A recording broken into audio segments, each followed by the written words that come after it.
Alors, nous avons vu le premier chapitre du petit livre rouge de Mao Tse-tung, où il explique l'importance du Parti communiste pour qu'une révolution réussisse. Et nous passons au chapitre 2 et sur les classes et la lutte des classes. Vive la République populaire de Chine. Les classes et la lutte des classes. Lutte de classes. Certaines classes sont victorieuses, d'autres sont éliminées. Cela, c'est l'histoire. L'histoire des civilisations depuis des millénaires. Interpréter l'histoire, d'après ce point de vue, c'est ce qui s'appelle matérialisme historique. Se placer à l'opposé de ce point de vue, c'est de l'idéalisme historique. Rejetez vos illusions et préparez-vous à la lutte. 14 août 1949, œuvre choisie de Mao Tse-tung, tome 4. Dans la société de classe, chaque homme vit en tant que membre d'une classe déterminée et il n'existe aucune pensée qui ne porte une empreinte de classe. C'est-à-dire que chacun porte en fin de compte l'empreinte de la classe dont il est. Un bourgeois, c'est un bourgeois, un noble, c'est un noble, un ouvrier, c'est un ouvrier. Il porte l'empreinte de sa classe. De la pratique, juillet 1937, œuvre choisie de Mao Tse-tung, tome 1. Les changements qui interviennent dans la société proviennent surtout du développement des contradictions à l'intérieur de la société, c'est-à-dire des contradictions entre les forces productives et les rapports de production, entre les classes, entre le nouveau et l'ancien. Le développement de ces contradictions fait avancer la société, amène le remplacement de la vieille société par la nouvelle.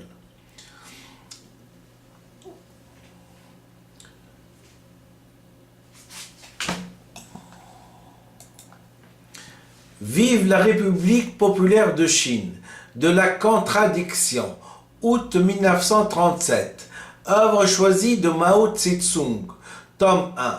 L'impitoyable exploitation économique et la cruelle oppression politique de la part des propriétaires fonciers contraignent la paysannerie à entreprendre un grand nombre d'insurrections contre leur domination. Dans la société féodale chinoise, les luttes des classes de la paysannerie, les insurrections et les guerres paysannes ont seules été des véritables motrices dans le développement de l'histoire. La Révolution chinoise et le Parti communiste chinois, décembre 1939, œuvre choisie de Mao Tse-tung, tome 2. La Révolution n'est pas un dîner de gala. Elle ne se fait pas comme une œuvre littéraire, un dessin ou une broderie. Elle ne peut s'accomplir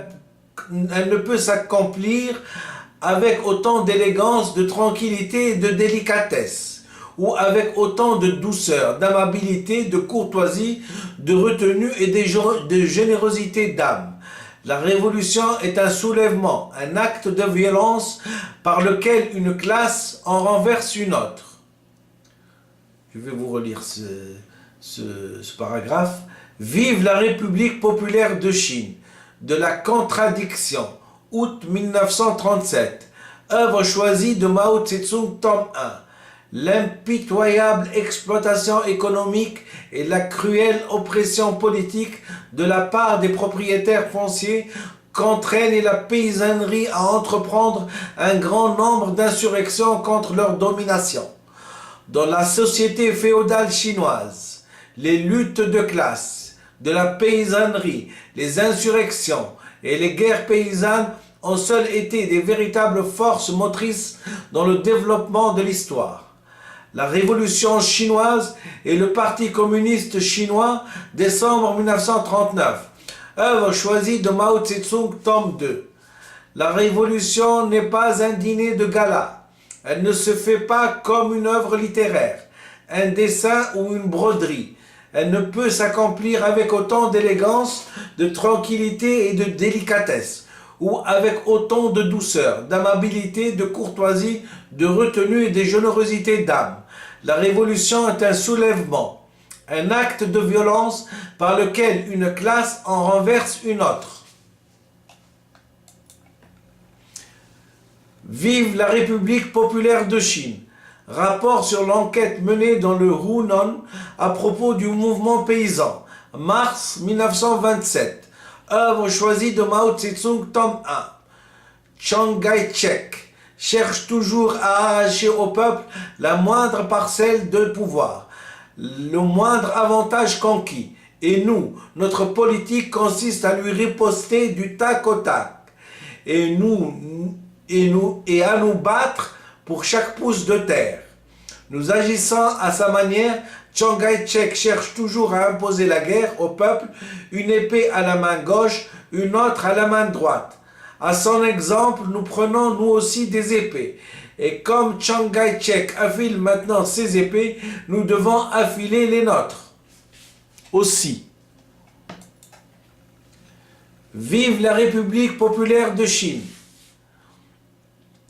La situation et notre politique après la victoire dans la guerre de résistance contre le Japon, 13 août 1945, œuvre choisie de Mao Tse-tung, tome 4. Quels sont nos ennemis et quels sont nos amis? C'est là une question d'une importance primordiale pour la révolution. Si dans le passé, toutes les révolutions en Chine n'ont obtenu que peu de résultats, la raison essentielle est qu'elles n'ont point réussi à unir autour d'elles leurs vrais amis pour porter des coups à leurs vrais ennemis. Le parti révolutionnaire est le guide des masses et jamais révolution n'a pu éviter l'échec quand ce parti a orienté ces masses sur une voie fausse. Pour être sûr de ne pas les conduire sur une voie fausse et de remporter la victoire dans la révolution, nous devons absolument veiller à nous unir avec nos vrais amis pour porter des coups à nos vrais ennemis. Et pour distinguer nos vrais amis de nos vrais ennemis, nous devons entreprendre une analyse générale des conditions économiques des diverses classes de la société chinoise et de leur attitude respective envers la révolution. Vive la République populaire de Chine. Analyse des classes de la société chinoise, mars 1926. Œuvre choisie de Mao Tse-tung, tome 1. Tous les seigneurs de guerre, les bureaucrates, les compradors et les gros propriétaires fonciers qui sont de mèche avec les impérialistes, de même que cette fraction réactionnaire des intellectuels qui en dépend sont nos ennemis. Le prolétariat industriel est la force dirigeante de notre révolution. Nos plus proches amis sont l'ensemble du semi-prolétariat et de la petite bourgeoisie, de la moyenne bourgeoisie toujours oscillante. L'aile droite peut être notre ennemi et l'aile gauche notre ami. Mais nous devons constamment prendre en garde que cette classe ne vienne désorganiser notre front. Je vais relire pour appuyer l'importance de reconnaître ses vrais amis et ses vrais ennemis et qu'il n'y ait pas de faux et d'usage de faux. Je répète donc, vive la République populaire de Chine. Analyse des classes de la société chinoise. Mars 1926. Œuvre choisie de Mao Tse-tung, tome 1. Tous les seigneurs de guerre, les bureaucrates, les compradors et les gros propriétaires fonciers qui sont de mèche avec les impérialistes, de même que cette fraction réactionnaire des intellectuels qui en dépendent, sont nos ennemis. Le prolétariat industriel est la force dirigeante de notre révolution. Nos plus proches amis sont l'ensemble du semi-prolétariat et de la petite bourgeoisie. De la moyenne bourgeoisie toujours oscillante, l'aile droite peut être notre ennemi et l'aile gauche notre ami. mais nous devons constamment prendre en garde que cette classe ne vienne désorganiser notre front.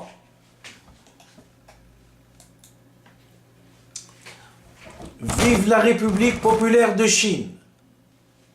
Analyse des classes de la société chinoise. Mars 1926. Œuvre choisie de Mao Tse-tung, tome 1. Celui qui se range du côté du peuple révolutionnaire est un révolutionnaire, tandis que celui qui se range du côté de l'impérialisme, du féodalisme et du capitalisme bureaucratique est un contre-révolutionnaire. Celui qui se range en parole seulement du côté du peuple révolutionnaire, mais agit tout autrement, est un révolutionnaire en parole. Celui-là est un parfait révolutionnaire, qui se range non seulement en parole, mais en acte, du côté du peuple révolutionnaire.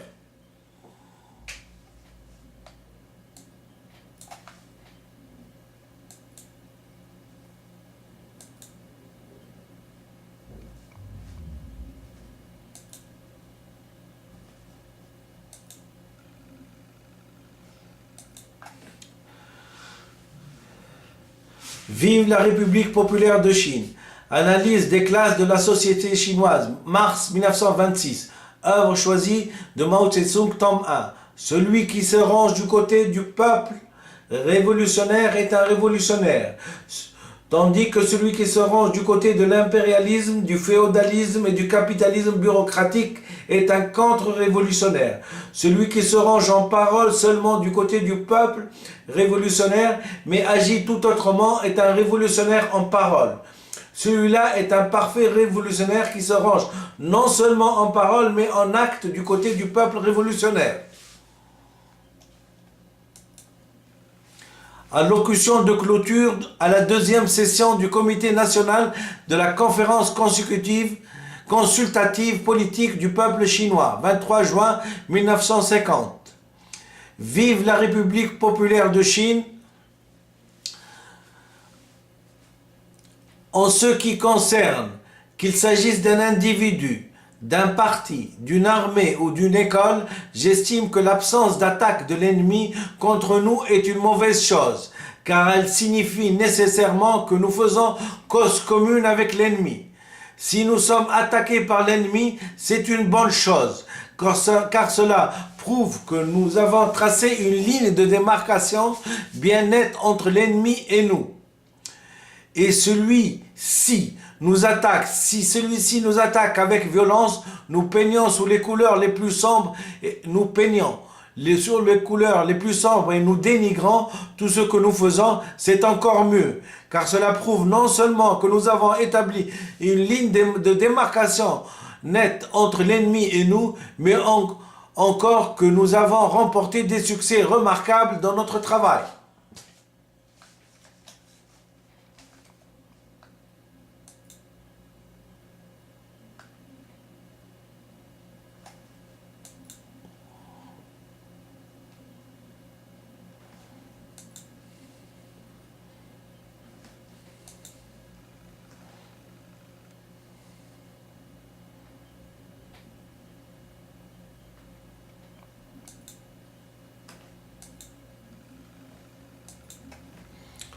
Vive la République populaire de Chine. Être attaqué par l'ennemi est une bonne et non une mauvaise chose. Nous devons soutenir tout ce que notre ennemi combat et combattre tout ce qu'il soutient. Entretien avec 3 correspondants de l'Agence centrale d'information et des journaux Santianapo et Sini Minapo, 16 septembre 1959. Œuvre choisie de Mao Tse-tung, tome 2. Nous nous tenons sur les positions du prolétariat et des masses populaires. Pour les membres du Parti communiste, cela implique la nécessité de se tenir sur la position du parti, de se conformer à l'esprit du parti et à la politique du parti.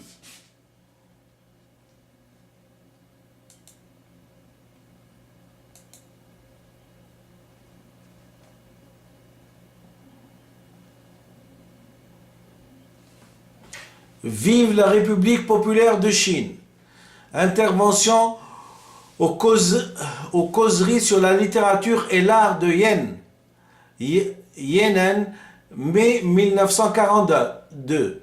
Œuvre choisie de Mao Tse-tung, tome 3.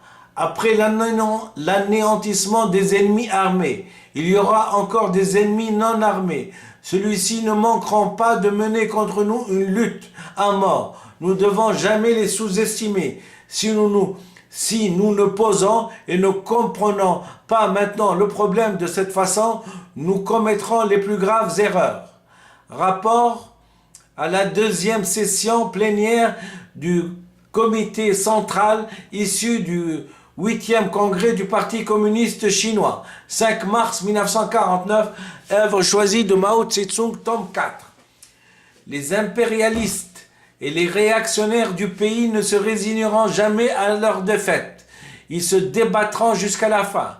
Mais quand la paix et l'ordre auront été établis dans l'ensemble du pays, ils continueront par tous les moyens à se livrer au sabotage et à provoquer des troubles, et chercheront à tout instant à rétablir leur domination en Chine.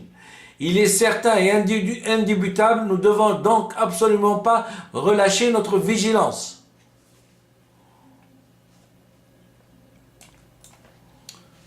Voilà ce que j'avais à dire sur le deuxième chapitre du petit livre rouge de Mao Tse-tung. Je vous remercie infiniment.